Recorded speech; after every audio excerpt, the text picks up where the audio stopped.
Weapons and warfare are becoming increasingly sophisticated. The latest battlefield technology is starting to look more like a computer game, with wirelessly connected soldiers communicating via sound and vision to drones carrying satellite-linked Wi-Fi hotspots and given orders by commanders that could be on the other side of the world. But the weapons of the future won't need soldiers or commanders to operate them, because they will be able to make the decision of what or whom to target themselves using artificial intelligence. The Pentagon is spending billions on developing a new generation of lethal autonomous weapons, or LAWs, like robotic fighter jets, missiles that decide what to attack, and ships that hunt enemy submarines. For now, remote weapons like UAVs or unmanned aerial vehicles are directed by humans from the safety of cubicles, often hundreds or thousands of miles away from a conflict zone. And as such, any decision to use lethal force is always made by a person.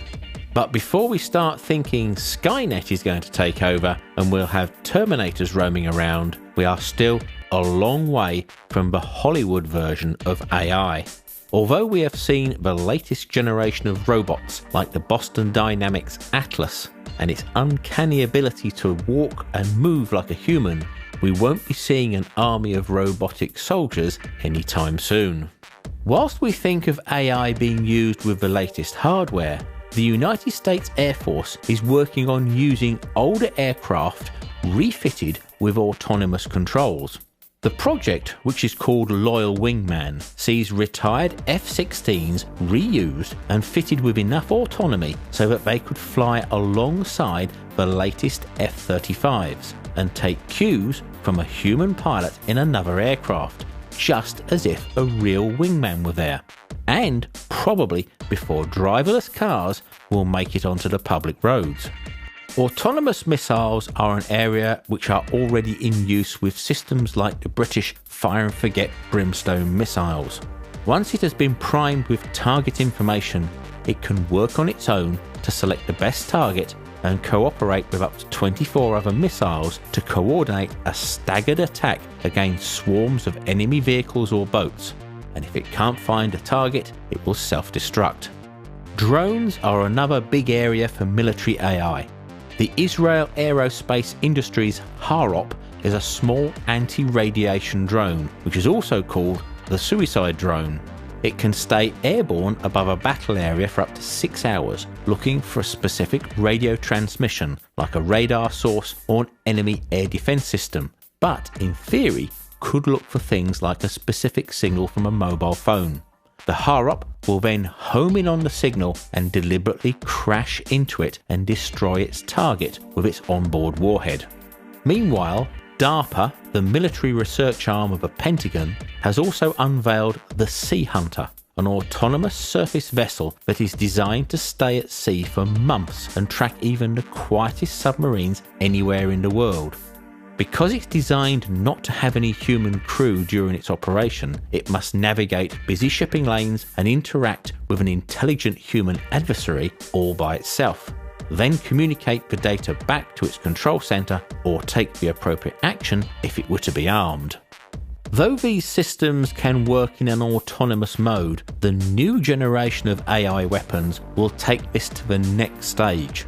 Instead of being shown a target or partially remote controlled, these new weapons will go and look for targets and decide whether or not to destroy them without any human intervention.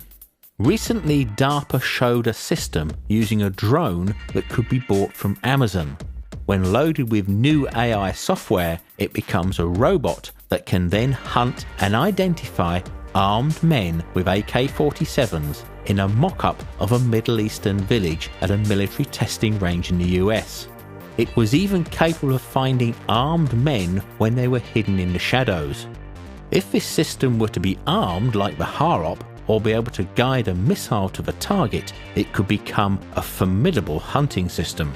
This sort of thing was once a preserve of Hollywood, but it will be controlling the future autonomous weapons within years rather than decades. These new weapons would offer unmatched speed and precision over any human-controlled system, and is now being called the biggest step change since the creation of gunpowder and nuclear weapons. Although this technology will give the edge to the US and their allies, that may be short-lived, as others are investing heavily in this area, and unlike the development of the atomic bomb that required technologies that were very difficult to create, this is mostly software driven, which means it can be a lot easier to develop given the programming resources. Once this has been done, they could be cheaply mass produced by any significant military power, which also means they could easily find their way into the hands of rogue states or extremists.